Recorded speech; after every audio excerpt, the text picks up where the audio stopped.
શમશાનમાં જ રહે છે નહીં, શિવ શમશાનમાં પણ રહે છે.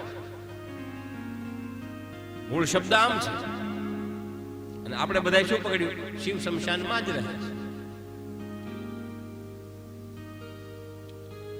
એ બધી જગ્યાએ છે. આપણે એવું સાંભળ્યું છે કે ઈશ્વર દરેક જગ્યાએ છે. દરેક જગ્યાએ હોય. સોમનાથ જ્યોતિર્લિંગમાં હોય તો આપણા બરોડામાં ના હોય, અને બરોડામાં હોય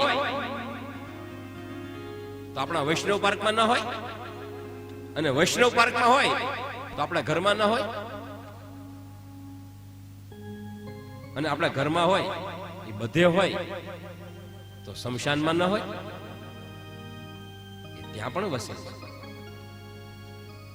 હરિ વ્યાપક સર્વત્ર સમાના. રામાયણ માં એક ચોપાઈ તુલસીદાસજી મહારાજ ગાય છે, ભગવાન ક્યાં છે તેનો જવાબ મળ્યો છે. કોઈ એમ પૂછે ઈશ્વર ક્યાં છે, એનો જવાબ છે હરિ વ્યાપક સર્વત્ર સમાના. બધી જગ્યાએ સમાયેલો છે, વ્યાપક છે. અને કદાચ વ્યાપક છે ને એટલે જ એને મેળવવો મુશ્કેલ છે, એને પ્રાપ્ત કરવો અઘરો છે. એનું કારણ એ છે કેમ કે વ્યાપક તત્વ છે. કોઈ એક જગ્યાએ હોત ને તો પકડી લેતા આપણે એને. કોઈક માણસને પકડવો હોય, ફલાણા ભાઈ ક્યાં મળે? ફલાણી ઓફિસમાં. કયા કોમ્પ્લેક્સમાં? તો આ કોમ્પ્લેક્સમાં એની ઓફિસ છે, તમે ત્યાં જાઓ તો મળી જાય, એ પકડાઈ જાય. પણ શિવ એક સ્થાનમાં નહીં, બધી જગ્યાએ વ્યાપક છે, અને એટલે જ એને પકડવું મુશ્કેલ છે, એને મેળવવું મુશ્કેલ છે. હરિ વ્યાપક સર્વત્ર. અને પછી શબ્દ આપ્યો છે સમાના. સમાનાનો મતલબ થાય છે બધે સમાયેલો છે તો બરાબર, પણ સમાનાનો મતલબ એક થાય છે બધે સરખો છે, સમાન છે. જેટલો સોમનાથના જ્યોતિર્લિંગમાં ભગવાન બિરાજે છે એટલો જ બરોડામાં છે, અને એટલો જ વૈષ્ણવ પાર્ક સોસાયટીમાં છે, એટલો જ જરાય પણ વધઘટ નહીં. જેટલો વૈષ્ણવ પાર્કમાં, જેટલો આપણા ઘરમાં છે, અને જેટલો ઘરમાં છે એટલો તમારી અંદર પણ એટલો જ છે. ઈશ્વર બધી જગ્યાએ સરખો છે. કીડીમાં પણ એ છે, અને કુંજરમાં પણ એ છે. કુંજર એટલે હાથી. જેવડો ઈશ્વર હાથીમાં છે એવડો જ કીડીમાં છે. કીડીના પગની અંદર ઝાંઝર બનાવીને જો પહેરાવવામાં આવે ને તો એ ઝાંઝરનો રણકાર પણ મારો શિવ સાંભળે છે, એ પણ સાંભળે છે. સરખો છે, સમાન. બધે હોય તો શમશાનમાં પણ હોય ને. એની જગ્યાએ આપણે શું પકડ્યું કે શિવ શમશાનમાં જ રહે છે એટલે અમંગળનો દેવ છે એવું આપણે માની બેઠા. અથવા તો એક બીજું રીઝન, શિવને અમંગળ જે લોકો કહે છે, અમુક ધર્મ, અમુક સંપ્રદાય વાળા, એ લોકો ખાસ આ વાતને નોટ કરે. શિવને અમંગળ કહેવામાં આવ્યા છે એનું કારણ છે કે આપણે શમશાનને અમંગળ સ્થાન ગણીએ છીએ. એટલે શિવ શમશાનને આપણે અમંગળ સ્થાન ગણીએ છીએ. હમણાં જ અમારા હોવાના મોરારી બાપુએ એક નવ દંપતીના લગ્ન શમશાનમાં કર્યા, ચિતાની સાક્ષી. ત્યાં શમશાનની અંદર ચોરી કરી, ત્યાં એક નવ દંપતીને પરણાવ્યા, અને લોકોએ ઉહાપોહ મચાવ્યા શમશાનમાં લગ્ન ન થાય, કેમ કે એને અમંગળ ગણીએ છીએ ને. એટલે હકીકતમાં એ અમંગળ સ્થાન નથી. અમંગળ તો તમારું ને મારું આપણું જીવન એ અમંગળ છે. આપણું મંગલાચરણ તો ત્યારે થશે કે જ્યારે આપણે શમશાનમાં જઈને આપણી ચિતાને જ્યારે અગ્નિદાહ અપાશે ને ત્યારે આ દેહ ઈશ્વરની સાથે સંમિલિત થઈ જશે. બાપ જ્યાંથી આવ્યો ને ત્યાં પાછો ફરી જશે. એની જેવું મંગલ કાર્ય મોતને તો વધાવવાનું છે. આખી જિંદગી બહુ ભટક્યા, અહીંથી અહીંને અહીંથી. કિસી શાયર ને કહા હૈ, जाना था घर से तुरबत तक, जाना था घर से तुरबत तक, ક્યાંથી ક્યાં સુધી જવાનું હતું? ઘરથી શમશાન સુધી, ખાલી કબર સુધી પહોંચવાનું હતું, બસ. દુર્ભાગ્ય. પણ એની વચ્ચેની યાત્રામાં કેટલાય મુકામ આવ્યા, સુખના દુઃખના, પરિવારના પડાવ આવ્યા. એ બધા જ પડાવ પાર કરતા કરતા કરતા એક દિવસ આપણે બધાએ ત્યાં પહોંચવાનું છે. યાદ રાખજો, સ્થાન એની જેવું મંગળ સ્થાન નથી. આપણા હિન્દુ સમાજની અંદર અમુક અમુક જ્ઞાતિઓ એવી છે, અમુક કોમ એવી છે આપણા હિન્દુ સમાજની, કે એ સમાજની અંદર જો કોઈ ગુજરી જાય ને તો મોત એ મંગળ છે, એ લોકો સાબિત કર્યું. એના સમાજમાં જો કોઈ ગુજરી જાય ને તો એની શમશાન યાત્રા નીકળે ને તો એના શમશાન યાત્રામાં એના મરદાની આગળ બેન્ડવાજા વાગતા હોય. એવા સમાજ છે આપણા હિન્દુઓની અંદર, એવી જ્ઞાતિઓ છે. એની શમશાન યાત્રા નીકળે ને તો એની આગળ બેન્ડવાજા વાગતા હોય. સાચો વરઘોડો તો એ છે બાપ, જ્યારે ઈશ્વરને મળવા જીવ નીકળે ને એની જેવી શોભાયાત્રા બીજી કઈ હોય?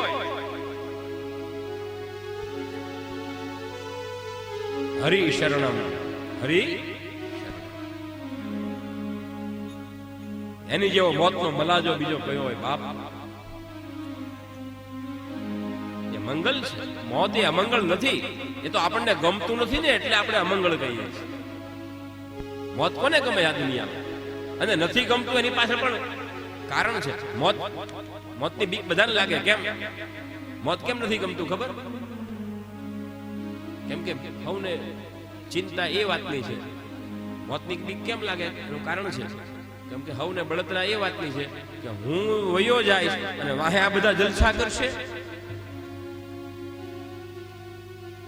આ બધા એકલા મોજ કરે ને હું એકલો, મારે એકલા જવાનું ભલામાં, અને મારી આખી જિંદગીની કરેલી મહેનત બધું ભેગું કર્યું વાહે આ બધા, એટલે મોતની બીક લાગે. બાકી તમે હમણાં એમ કહો કે ભૂકંપ આવવાનો છે, પ્રલય થવાનો છે ને ફલાણી તારીખે બધા જ હા તો તરત કે છે હા એટલે એમાં હું તો હવનું થાય. હા તારું નિવેદન કેમ ફરી ગયું? હા તો તરત કે છે હવ હારે આવે તો કોઈ વાંધો જ નથી, તો કઈ મોતની બીક જ નથી. તકલીફ એટલી છે કે એકલા જવાનું છે, બધું મૂકીને જવાનું છે, એટલે મેને તમે મોતને અમંગળ ચિત્ર્યું છે. મેન્ટાલિટી આ કામ કરે છે ની પાછળ, સાયકોલોજી. મોત જેવું મંગળ એક નથી. એટલે કીધું છે શિવ એ મંગલ સ્થાનમાં વાસ કરે છે અને પોતે જ દેવ. મંગલમ ભગવાન શંભુ, ભગવાન શંભુ એ મંગલ છે. ભગવાનનો એક પ્રસિદ્ધ શ્લોક જે આપ સૌને કંઠસ્થ છે, એની અંદર પણ ગાયું છે મૃત્યુંજય મહાદેવ ત્રાહિ મામ શરણાગત જન્મા મૃત્યુ જરા વ્યાધિ પીડિતં કર્મબંધને પીડિતં કર્મબંધને. પહેલો જ શબ્દ આ શ્લોક પ્રસિદ્ધ શ્લોક આપ સૌને કંઠસ્થ મુખે હશે. એમાં પહેલો જ શબ્દ આપ્યો છે મૃત્યુંજય. આનો મતલબ થાય છે જે મૃત્યુની ઉપર વિજય અપાવનારો છે. મૃત્યુને અમંગળ નહીં, મૃત્યુનો જય જયકાર કરનારો છે. મૃત્યુનો જય એકનો એ પણ થાય જે મૃત્યુનો ભય છે મને ને તમને, જેને મોતનો ભય લાગે છે ને એને શિવ શરણમ ગચ્છામિ. આરોગ્યનો પ્રદાતા છે. મૃત્યુના ભયને ભાંગનારો છે. મૃત્યુંજયનો મતલબ થાય છે, કોઈ એવું સમજે કે મૃત્યુંજય એટલે આપણને અજર અમર કરી દે, એમ નહીં. એ તો આપણે આપણું આયુષ્ય તો લખાવીને આવ્યા છીએ, અને એક સેકન્ડ પણ આપણને વધારે મળવાની નથી. એક સેકન્ડ નહીં. જે સેકન્ડ આપણું બધું પૂરું થઈ જશે ને એ પછી માણસ એક ચમચી પીવા પણ કોઈ રોકાતો. સેકન્ડ પૂરી, વાત પૂરી. એ તો આપણે નક્કી કરીને આવ્યા છીએ. પણ એ જે મૃત્યુનો જે ભય છે, મૃત્યુની જે બીક છે, એનો જે ભો લાગે છે આપણને, એમાંથી મુક્ત કરનાર દુનિયામાં કોઈ દેવ હોય તો એકમાત્ર મહાદેવ છે. એટલે જ એને સ્થાન પણ એવું પસંદ કર્યું છે બાપ, જગ્યા પણ એને એવી ગોતી રાખી છે. એટલે કહેવાય છે કે બધે વસે છે તો શમશાનમાં પણ છે, હર જગ્યાએ. એટલે જ એને મહાદેવ કહેવાય છે. કોઈ એક જગ્યાએ એક મંદિરમાં અથવા સારા કોઈ સ્થાન પકડીને બેઠા હોય ને એ બધાને દેવ કહેવાય છે. જ્યારે બધે જે હોય છે ને એને કહેવાય છે મહાદેવ. બધે જ, શમશાનમાં પણ છે.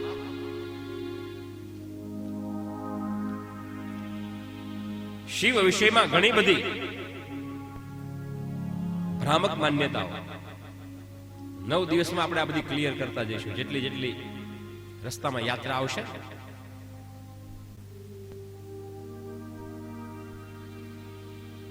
આગળ જ મેં કોઈ કથામાં લગભગ પૂછ્યું હતું, આગલી કથામાં તમને પૂછ્યું. કદાચ જૂના જે આગળની કથાના જે લોકો આવ્યા છે એને તો ખબર જ હશે એનો જવાબ. કદાચ જે લોકો પણ પહેલા દિવસે આવ્યા છે તો ખબર જ છે. પણ એ લોકોને વિનંતી, તમે જવાબ ન બોલતા, જવાબ આપણે અહીંયા વૈષ્ણવ પાર્ક વાળામાંથી લઈએ. એક પ્રશ્ન, કથાનો પહેલો દિવસ છે તો પેલા તમારે બધાની મંજૂરી લઈ લો કે પ્રશ્ન એક પૂછવાનું મન થાય છે. પૂછવું તમે કહેતા હોય તો પૂછું. અડધા હા પણ અડધા ના પાડે. પૂછું? ખુરશી વાળા, બાલ્કની વાળા, એ બધા બાલ્કની વાળા મોંઘી ટિકિટ લઈને બેઠા છે, વાહે બેઠા છે. ગમે ત્યારે છટકવું છટકી જવાય ને એટલે.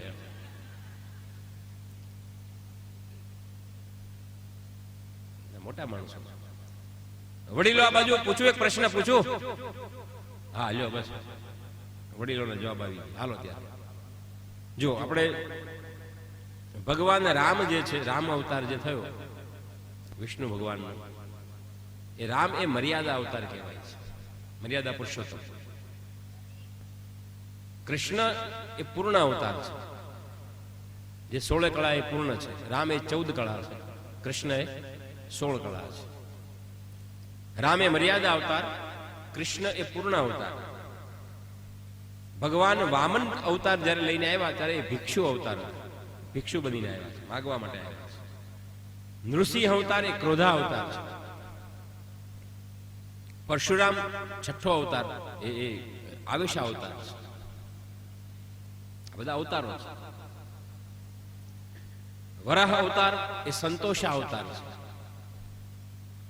જેમ રામ મર્યાદા અવતાર, કૃષ્ણ પૂર્ણ અવતાર, વામન અવતાર એટલે ભિક્ષુ અવતાર, વરાહ અવતાર એ સંતોષા અવતાર, નૃસિંહ અવતાર એટલે ક્રોધા અવતાર, કપિલ અવતાર એ જ્ઞાના અવતાર છે, જ્ઞાનનો અવતાર છે.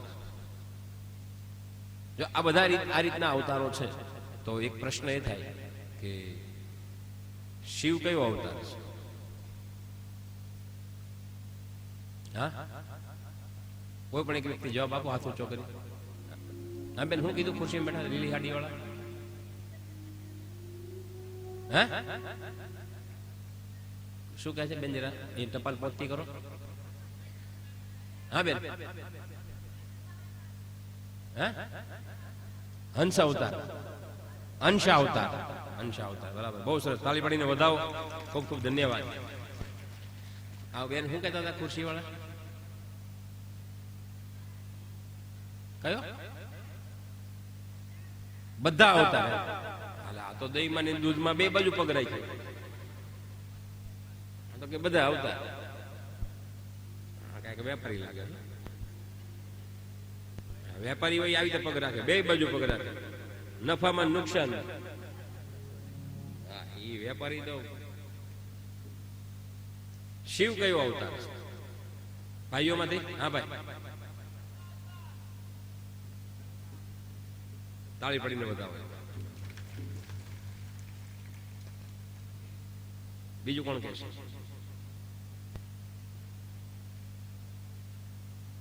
શિવ કયો અવતાર? આ તાળી એટલે પડાવું છું કે આમ બીજાને હિંમત આવે. સાચો ખોટા નિર્ણય પછી આપણે લઈએ. શિવ કયો અવતાર છે? હા ભાઈ, છેલ્લે હાથ ઊંચો થયો. હા બોલો, પુરુષોમાંથી. ઓકે, બેસી. બહુ સરસ, ખૂબ ખૂબ ધન્યવાદ. આ તમને એટલા માટે પૂછો, તમારી પરીક્ષા કરવાનું પૂછતો પહેલો તમને કહી દઉં. કેમ કે અહીં કઈ હું પરીક્ષા લેવા આવ્યો, હું તો પરીક્ષા દેવા આવ્યો. પ્રશ્ન એટલા માટે પૂછ્યો છે કે તમારી પાસેથી કંઈક મને નવું જાણવા મળે, કંઈક નવું, કંઈક ઇન્ફોર્મેશન, એટલે પૂછું છું. હું તો શીખો ભણવા આવ્યો છું. શિવ કયો અવતાર છે? તો એક કામ કરો, આનો જવાબ કાલ ઉપર રાખો. હા, સંતોષ નહીં થાય, ઊંઘ નહીં આવે.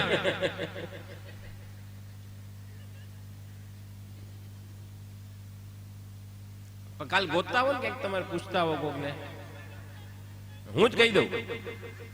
લે તો દલાતરવાડી જેવું થઈ જાય ને પછી હું ને હું પૂછું ને હું ને હું જવાબ આપું. સારું, ત્યારે બહુ સાચો જવાબ છે. ભાઈઓના જવાબ જે આવ્યા બહુ સત્ય જવાબ છે, અને એ જવાબ આપ સૌને ખબર છે. શિવ એ કયો અવતાર છે? રામ એ મર્યાદા અવતાર, કૃષ્ણ એ પૂર્ણ અવતાર, વામન અવતાર એ ભિક્ષુ અવતાર. આ બધા અવતાર ખરા, પણ શિવ કયો અવતાર છે એનો જવાબ આપ સૌની અંદર પડ્યો છે. આમાંથી કોઈ વ્યક્તિ એવું નથી, હું માનું ત્યાં સુધી, કે એને એ જવાબ ખબર ન હોય. આપ સૌ જાણો છો, સૌને ખબર છે, સૌને આવડે છે. તો પડ્યું છે તમારી અંદર. હું કઈ પરીક્ષા લેવા નથી આવ્યો, તમારી અંદર જ પડ્યું છે. મારે તો ખાલી કપડું મારીને એને ચોખ્ખું ને ક્લિયર કરવાનું, સાફ કરીને બહાર કાઢવાનું છે. બાપ, બાકી પડ્યું છે તમારી ભીતર. આમ તો સફાઈ કામદાર, હું તો પોતું મારીને આને ઉજળું કરીશ. જવાબ તમારી પાસે જ છે. આવો, આપ સૌના મોઢે હું બોલાવડાવું જવાબ. તમે બધા જ મારી યારે બોલજો, હમણાં બોલશો બધા. શિવ એ કયો અવતાર છે? જવાબ આવી ગયો છે. તમારા મોઢે ફરી પાછું રિપીટ કરાવું છું. બધા સૌ સાથે મળીને બોલજો. કર્પૂર ગૌરમ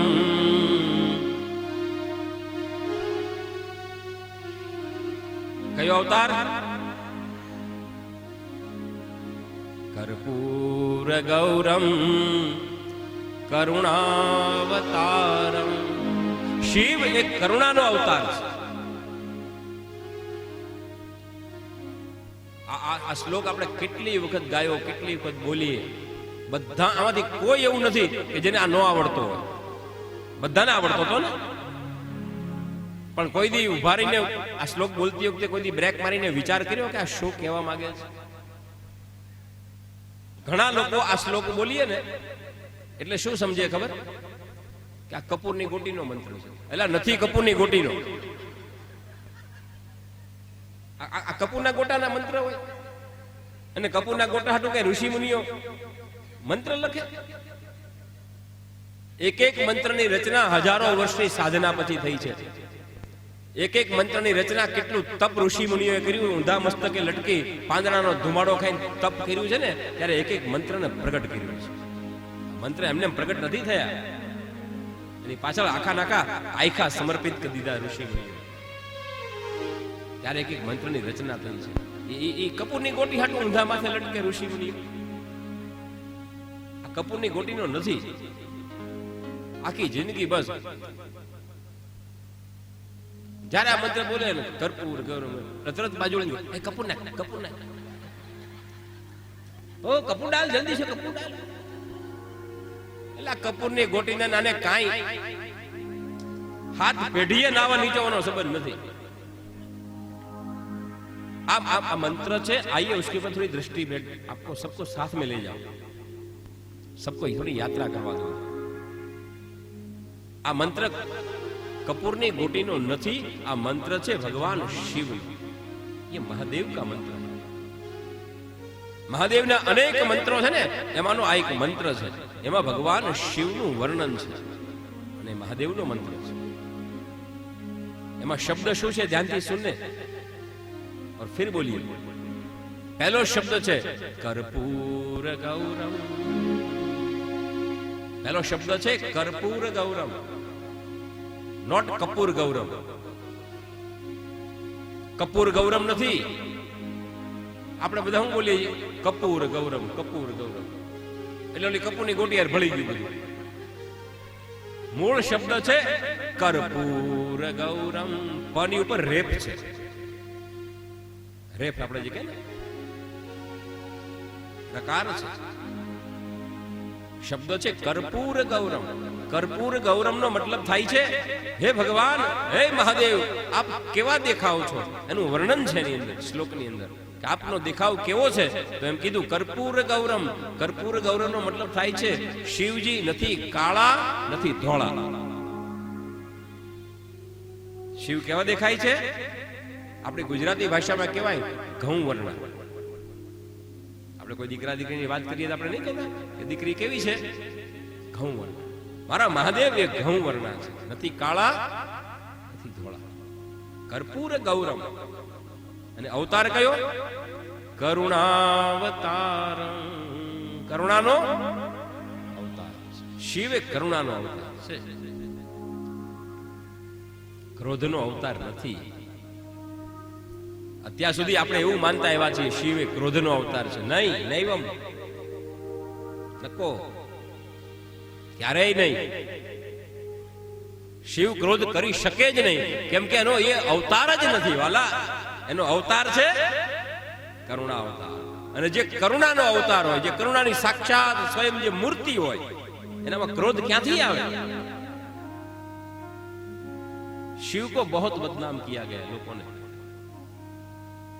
ध्यान से समझे। कर्पूर गौरम करुणावतार। सतत જેની આંખ ભીંજાયેલી રહે છે એ છે ભગવાન મહાદેવ, જે સતત કરુણામય જિંદગી વિતાવે છે, કરુણાથી બધાની સામે જુએ છે અને કરુણાથી બધાને દેનાર છે। સદા શિવ સર્વ વરદાતા, એ કરુણાવતાર છે। અને જગ્યા પણ એને એવી પસંદ કરી છે, એટલે ત્રીજો શબ્દ આપ્યો છે કર્પૂર ગૌરમ કરુણાવતારમ સંસાર સારમ। આખા સંસારનો કોઈ સારભૂત તત્વ હોય તે ભગવાન શિવ છે। આખી જિંદગી ગમે ત્યાં જન્મ લો, ગમે તેવા કર્મ કરો, ગમે તેવો ધર્મ કરો, ગમે એની માળા કરો, ગમે એનું ટીલું કરો, ગમે તે સંપ્રદાયમાં જઈને મોજ કરો, પણ આખરે તો બધાય જવાનું ક્યાં? શિવના શરણમ ગચ્છામિ। શિવ શરણ વગર કોઈનો ઉદ્ધાર નથી, નથી ને નથી। એટલે જ શિવજીએ સ્થાન પણ એવું પસંદ કર્યું છે એ શમશાનમાં જઈને પણ બેઠો છે। એને ખબર છે કે આખી જિંદગી આ જીવ ગમે ત્યાં ભટકે, ગમે ત્યાં જાય, ગમે તેની કંઠી બાંધે, ગમે તે ધર્મ પાળે, પણ આખરે એને આવવાનું ક્યાં? મારી પાસે જ આવવાનું છે। મૂળ તો એ છે। સંસારનો સાર કોઈ ભૂત તત્વ હોય તો ભગવાન શિવ છે। એની વગર ઉદ્ધાર કોઈનો નથી, નથી ને શિવ વગર ઉદ્ધાર નથી। મોક્ષનો દાતા એકમાત્ર શિવ છે, મહાદેવ છે। એટલે ત્રીજો શબ્દ આપ્યો છે કે સંસાર સારમ। આખા સંસારનો સાર એ મહાદેવ છે। સંસાર સારમ ભુજ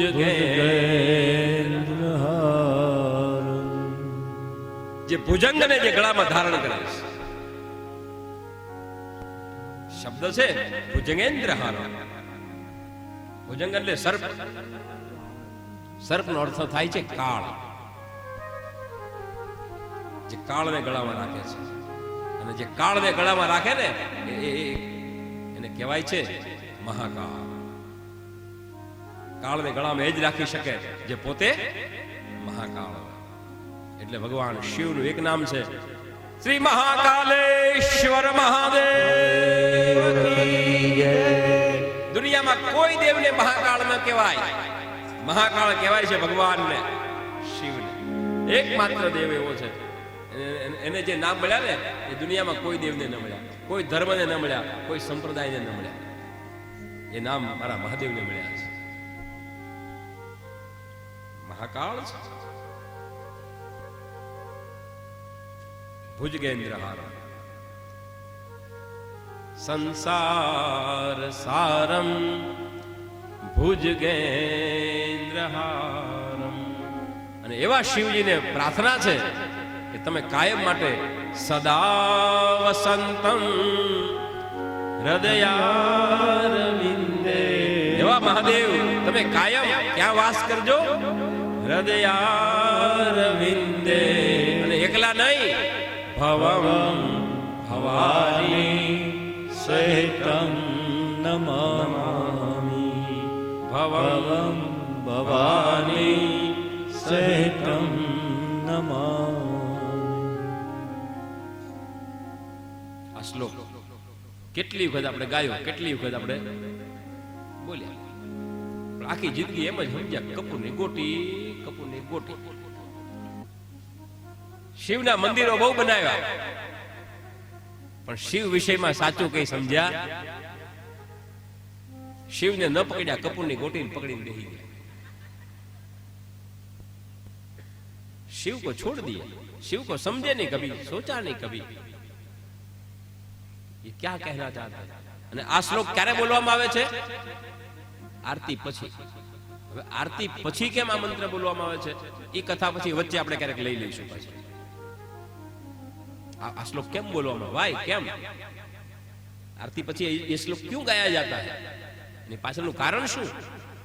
તમે ગમે ને પૂછો કે આ આરતી પછી કેમ ગાવામાં આવે છે, તો બાપુ એવું કોઈ અમે વિચાર્યું નહીં, હવ ગાય એટલે. તમે પૂછો આ શું કામ બોલો તો કે ખબર નહીં બાપુ, બધા બોલે છે એટલે. બાકી મારો નાથ જાણે કેમ ધર્મ કરીએ છીએ, કેમ હાલે છે આપણું ગાડું. એ તો આ દયાળુ છે કે આપણું હંકાવે છે, બાકી આપણું તો બધું હાવ આપણે બધા પૂરું જ કરી નાખ્યું છે. કઈ રહેવા જ નથી દીધું જ્ઞાન જેવું તો કઈ. હવે ધર્મના નામે તો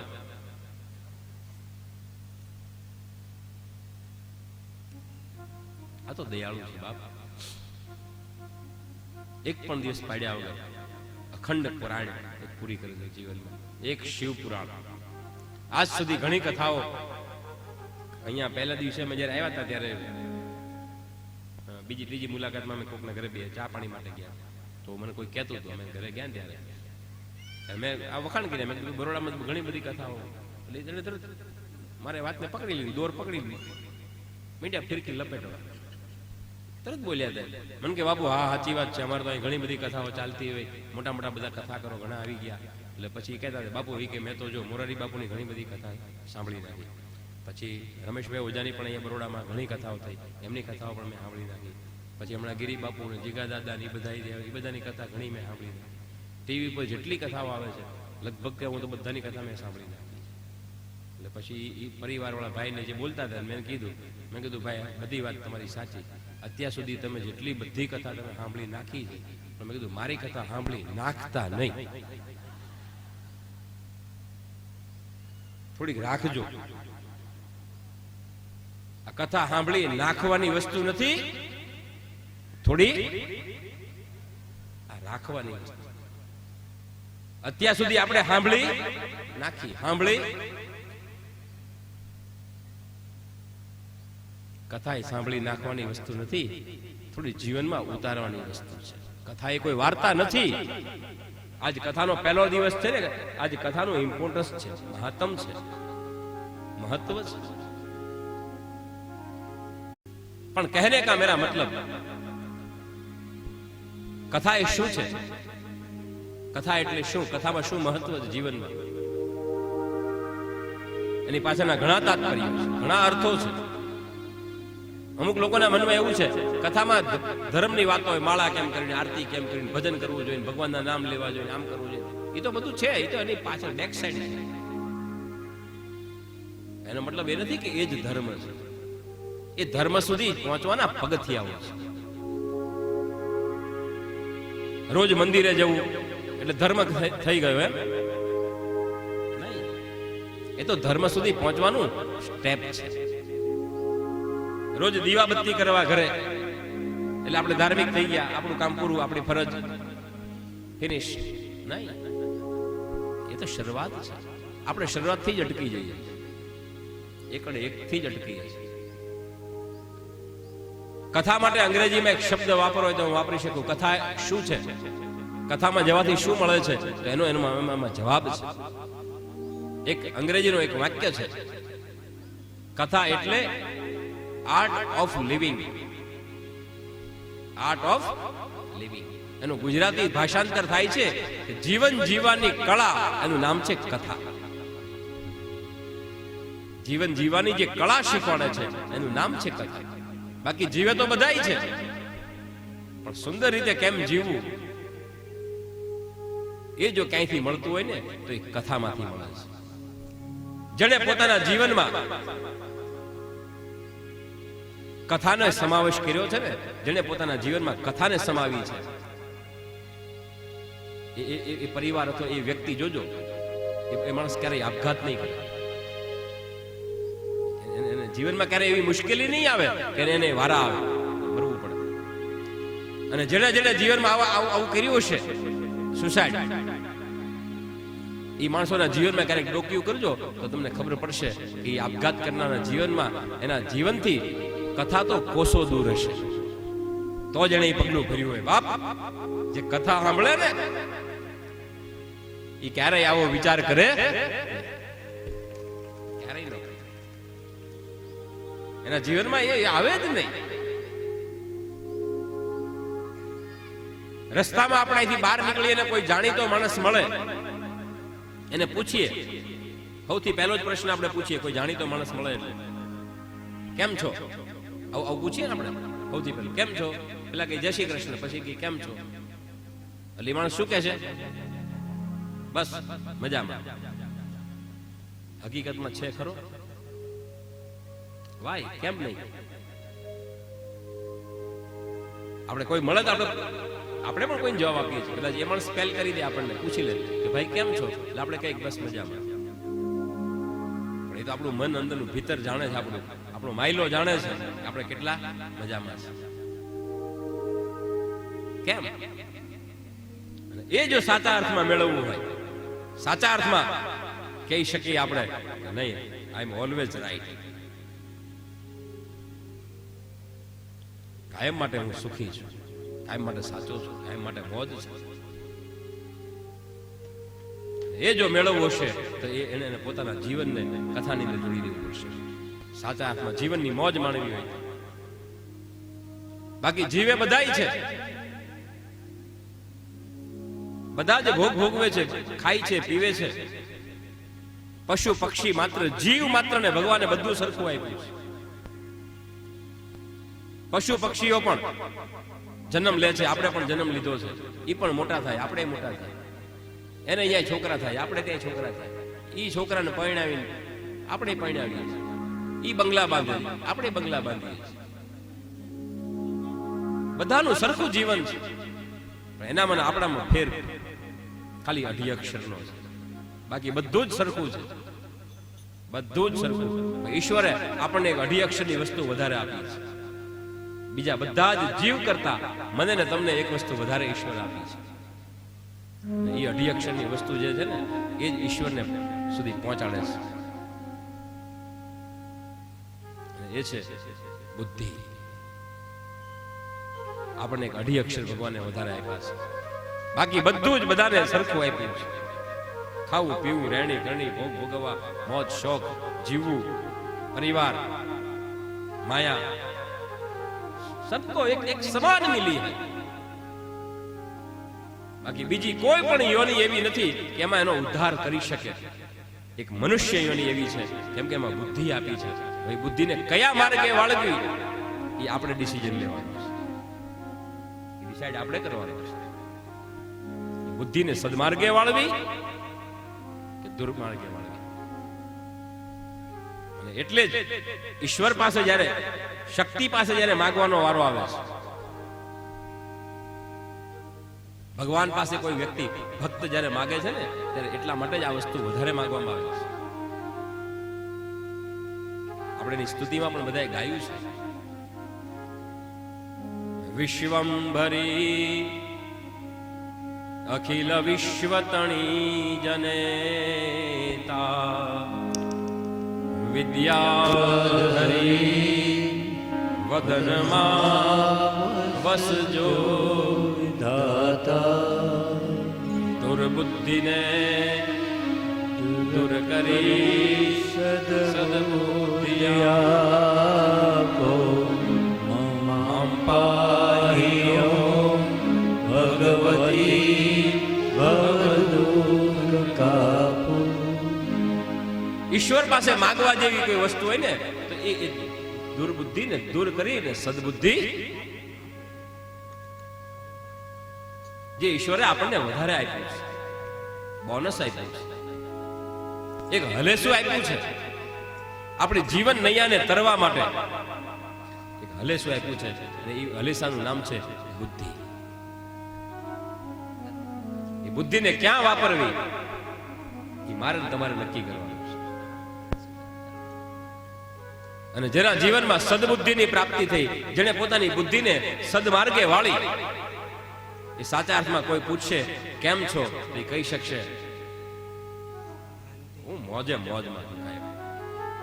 મારા વોટ્સઅપમાં જે લોકોને મેસેજ આવે છે, હમણાં જ મેં શરૂ કર્યું, મારા વોટ્સઅપમાં કોઈ મને પૂછે છે બાપુ કેમ છો, એટલે મારા વોટ્સઅપમાં એક ટાઈપ કરેલો જવાબ છે.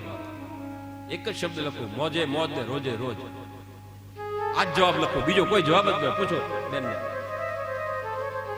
મોરાભાઈને ઘણી વખત આવ્યો છે, એમ પૂછે બાપુ કેમ છો, મહિનાથી મારા કોન્ટેક્ટમાં છે, એમ પ્રશ્ન આવે કેમ છો, એટલે એક જ વાક્ય લખાય મોજે મોજ રોજે રોજ. આ જ જવાબ જરાય ઉણપ આવે નહીં. એ ત્યારે જ થઈ શકે છે કે જ્યારે જીવનમાં બુદ્ધિને કોઈ સદમાર્ગે વાળે છે, એના જીવનમાં દુઃખ ન રહે. દુઃખને દૂર કરવું છે. આપણી તમારી મારી ફરિયાદો છે દુઃખ બાબત. લોકો જે ફરિયાદો કરે, અમારે આમ છે, અમારે આમ તકલીફ છે, આમ તકલીફ છે, કેમ?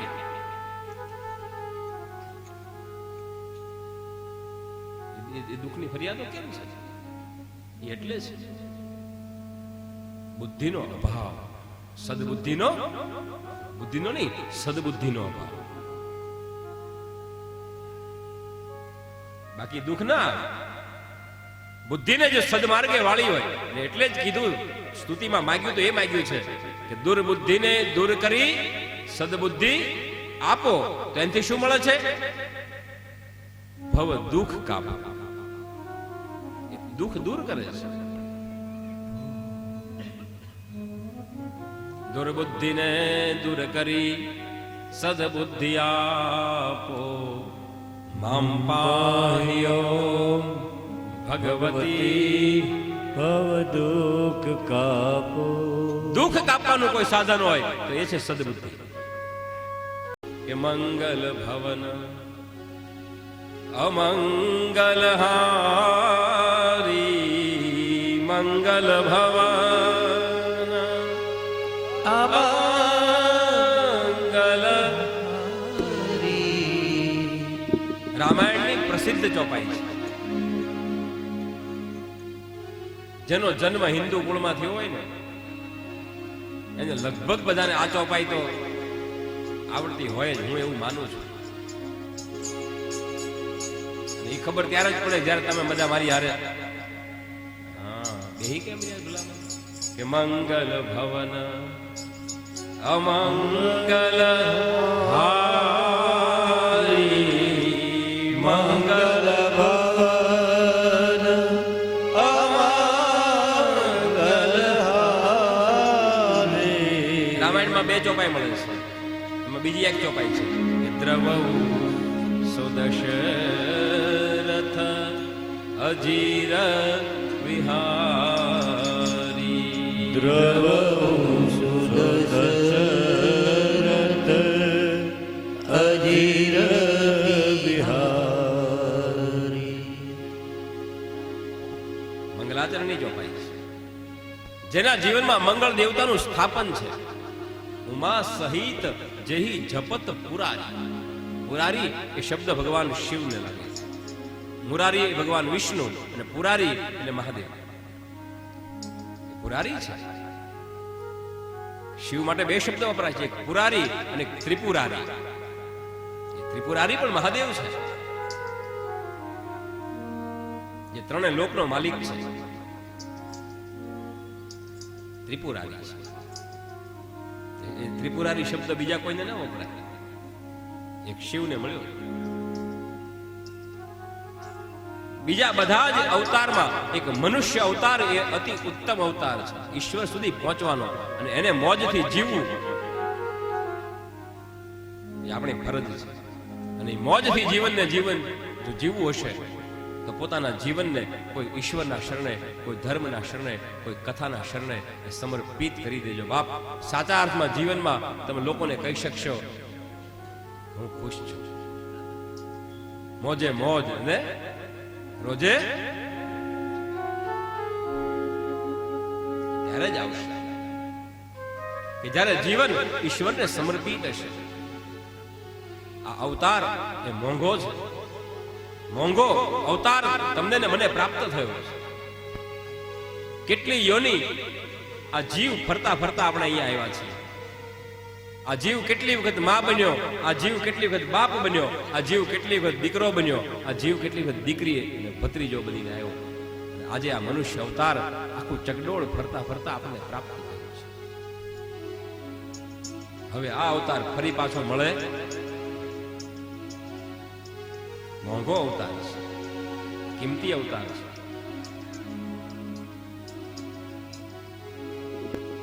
એટલે જ તમારા બરોડાની બાજુમાં રાજપીપળા નો એક કવિ એને ગાયું છે, એક ભજનમાં એનો ઉલ્લેખ કર્યો છે.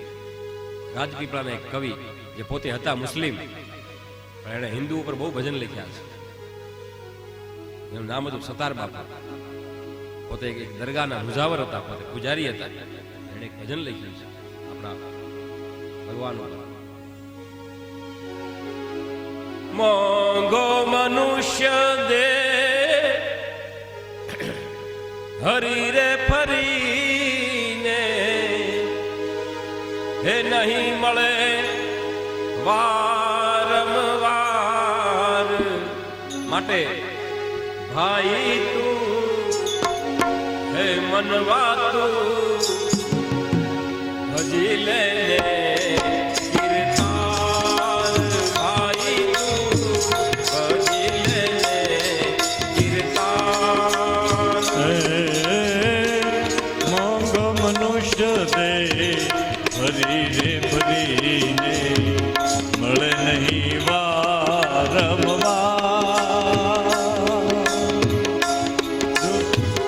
જૂઠી કાયા જૂઠી માયા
लेके आया नहीं, कुछ लेके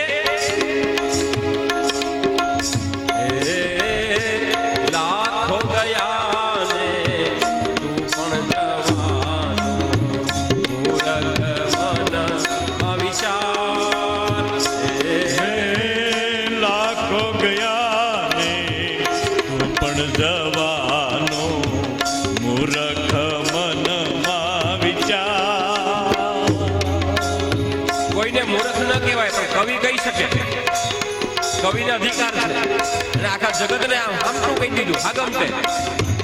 કોઈ એક વ્યક્તિને મૂર્ખ ન કહેવાય પણ કવિને અધિકાર છે, એને કહી દીધું મૂર્ખ મનમાં વિચાર.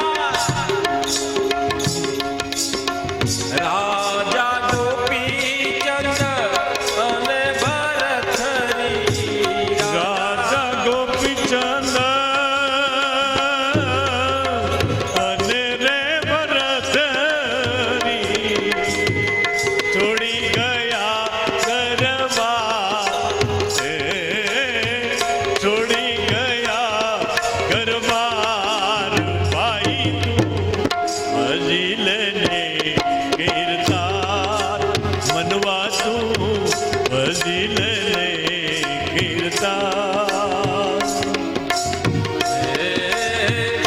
આમ તો આ ભજન બહુ લાંબુ છે પણ આ ભજનની એક છેલ્લી લાઈન મને બહુ ગમે, પ્રસિદ્ધ લાઈન, મારી પ્રિય લાઈન.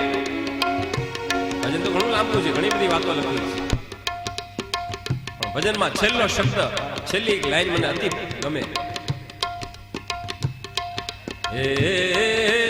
સત ચલણ સદગુરુજીની સેવા સજનનો શણગાર. સત ચલણ સદે ગુરુજીની સેવા સજનનો છે શણગાર. દાસ સતા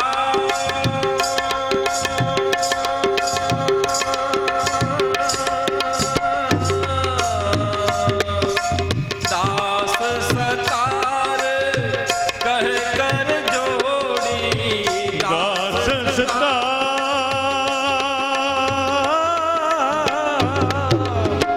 કહે કર જોડી હરિભજી ઉતરો પાર. હે પ્રભુ ભજી ઉતરો ને પાર. ભાઈ તું ભજી લેને કીર્તાર. ભાઈ તું ભજી લેને કીર્તાર. ભજી લેને કીર્તાર. ભાઈ તું ભજી લેને કીર્તાર. સત ચલણ હે સદગુરુજીની સેવા આ છે સજનનો શણગાર. સજન માણસનો પરિચય કયો? એ પરિચયના શબ્દ જેણે આને અલંકાર પહેરાવ્યા છે. દાસ સતાર એક કવિએ એની ઓળખાણ આપી છે. દરેક જણ પોતાની રીતે એમ જ સમજતો હોય છે કે હું સજ્જન છું. આ દુનિયામાં કોઈ માણસ એવું નથી કહેતો કે હું દુર્જન છું. દરેક કોઈ પણ વ્યક્તિ તમે પૂછો તો એને એના મગજમાં એવું જ હોય, આઈ એમ જેન્ટલમેન, મેં સજ્જન માણસ છું, બસ. પણ એની ઓળખાણ કઈ? અથવા તો આપણે પોતે સજ્જન છીએ એનો પરિચય કયો? એનો શણગાર કયો? એના કપડા પરથી નક્કી થાય, એના બંગલા પરથી નક્કી થાય કે આ માણસ સજ્જન છે? નહીં. એવું નથી કે ભગવા કપડા પહેર્યા એટલે સજ્જન જ હોય, અથવા અમારી જેવા અહીંયા ગાદી પર બેઠા હોય એટલે કઈ આવા કપડા પહેર્યા એટલે તમારે એવું માની લેવાનું એમ કે આ બેઠા એટલે સજ્જન જ હોય. નહીં, એનો પરિચય નથી. અથવા તમારી જેવા કોઈ શૂટ બૂટમાં કોટ પેન્ટમાં બેઠા હોય,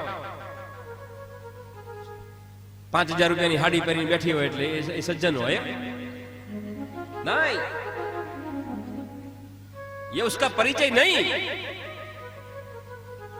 हाराम हारू मंगलसूत्र પહેર્યું એટલે એ સજ્જન હોય. મોટી હોનાની હાકળ ગળામાં પહેરી બેઠો હોય એ સજ્જન. હે સજ્જનનો શણગાર કયો? અહીંયા એનો શણગાર આપ્યો છે, એનો પરિચય આપ્યો, એની ઓળખાણ આપી છે કે કોઈ માણસ સજ્જન છે એની નિશાની કઈ, એને જાણવો કેમ, સમજવો કેમ, ઓળખવો કેમ? તેમાં પહેલો જ શબ્દ કીધો છે કે સત ચલણ, હે સદગુરુજીની સેવા, આ છે સજનનો શણગાર. કેવું ઘસીને કહી દીધું કવિ. સત ચલણ, પહેલો શબ્દ આપ્યો છે સત ચલણ. ચલણ શેનું ચલણ? સતનું ચલણ. એનું ચલણ સતનું. અને ચલણ એટલે શું એ તો બધાને ખબર જ છે. ચલણ કોને કહેવાય? ચલણ એટલે આમાં બધાને ખબર પડે ને. આ ઈશારો એવો છે કે આમાં બધાને ખબર પડે. બોલો, હા, કોઈ ગાંડામાં ગાંડો માણસ હોય ને તમે આમાં કે રૂપિયો રૂપિયો, એ તરત કે રૂપિયો, એને ખબર પડે. આમાં બધાને ખબર પડે. હા, બીજી કઈ ન ખબર પડે. આપણે કીધું આરતી નામ લખે તો કે હે આરતીમાં એ આરતી કેમ કરું એ ખબર ન પડે. આમ કહો એટલે બે ઈશારા આવ્યા છે બધાને ખબર પડે. હા, દરેકને ખબર પડે. આપણે બે ઈશારા આવ્યા, એક આમ કરો એટલે ખબર પડી જાય રૂપિયા, ચલો પૈસા. અને એક બીજો ઈશારો છે એમાં આપણે બધાને ખબર પડી જાય. બોલો, હમણાં હું કરું તમે કહેશો હા બરાબર. એક બીજો ઈશારો, એક આ બરાબર ને એક આ. ખબર પડી ગઈ? શું? માળા. એક આ એક આ બે ઈશારા બધાને ખબર પડે. આ ઈશારા પણ એમને નથી બન્યા, એની પાછળના કારણો છે. આ સંજ્ઞા કે એમને નથી બની. જો આમાં છે ને આમ અંગૂઠો આમ બહાર જાય છે, આનો મતલબ થાય છે કે આ જે કમાણી છે ને એ બહારની કમાણી છે, અને આ જે કમાણી છે ને એમાં તમે જુઓ અંદર જાય છે. અંદરની ભીતરની સાચી કોઈ કમાણી હોય ને તો ઈ છે ભગવાનનું નામ, રામ નામ, હરિ નામ.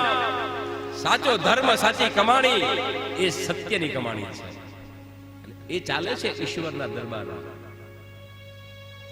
આપણા અહીંના કમાયેલા રૂપિયા સવારથી સાંજ સુધી હું ને તમે આપણા ઘરવાળા બધા જે દોડ દોડ કરે છીએ, પરિવારવાળા, એ સતની કમાણી નથી. એ રૂપિયો તમારો અહીંયા કામ લાગશે, પણ અહીંયા કાયમ રહેવાનું નથી. કાયમ જ્યાં રહેવાનું છે ને એની કમાણી કેટલી. હરિના દરબારમાં આ રૂપિયો ચાલતો ચલણ, સત ચલણ. ઈશ્વરના દરબારમાં કયું ચલણ ચાલે છે? સત ચલણ. દરેક દેશનું ચલણ અલગ હોય ને. જે દેશમાં જવું હોય ત્યાંનો રૂપિયો આપણી પાસે હોવો જોઈએ. આપણે ઇન્ડિયામાં રહીએ છીએ તો આપણી પાસે રૂપિયા હોય તો આપણે બધું ખરીદી શકીએ. ચલણ. બાજુમાં જાઓ, થાઈલેન્ડમાં જાઓ તો ત્યાં બાટ ચાલે, દુબઈમાં જાઓ તો દિરહામ ચાલે, લંડનમાં જાઓ તો પાઉન્ડ ચાલે, અમેરિકામાં જાઓ તો ડોલર ચાલે. બધાની કરન્સી અલગ,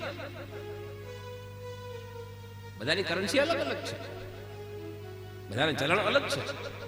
એમ ઈશ્વરના દરબારમાં જેને જવું હોય ત્યાં કયું ચલણ ચાલે છે? ત્યાં સતનું ચલણ ચાલે છે. દુનિયાના દરેક દેશમાં જેમ રૂપિયાની કરન્સી અલગ છે, નોટો અલગ છે, એનું ચલણ અલગ છે, એમ હરિના દરબારનું ચલણ પણ અલગ છે. અહીંનો કમાયેલો રૂપિયો ત્યાં ચાલતો